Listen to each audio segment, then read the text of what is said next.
Welcome back. Nearly 7 years ago now, Hurricane Harvey disrupted life for thousands along the Gulf Coast. Most have since rebuilt. But it has taken a long time for a landmark church in Port Aransas who finally had a groundbreaking for the replacement church today.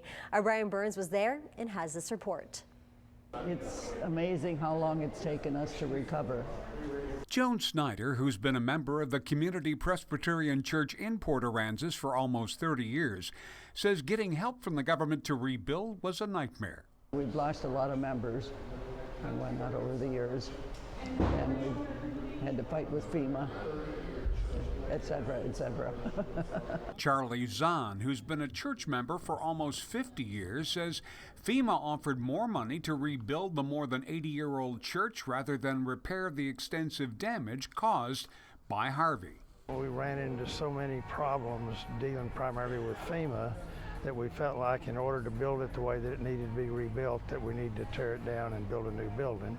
The good thing about it is the new building's going to look exactly like the old one. Vero Barr, part of the building committee and lifelong member of the church, says FEMA finally offered a logical solution to rebuild. FEMA's point also was they want to give us a new building so this won't happen again. So they won't have to come back and rebuild us another building. The church will be built right here next to the fellowship hall, and I'm told by Barcom Construction Company representatives the church must be built by September or October because of FEMA time restrictions on their grant. The rebuild timeline is just over a year. For the people we talk to, the Community Presbyterian Church has been a big part of their lives.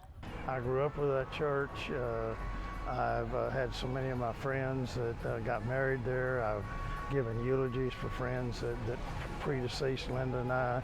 I've raised both of my children in that church and raised my grandchildren in that church. And it's an important part of Linda's and mine's life over here in Port Aransas. In Port Aransas, Brian Burns, 3 News.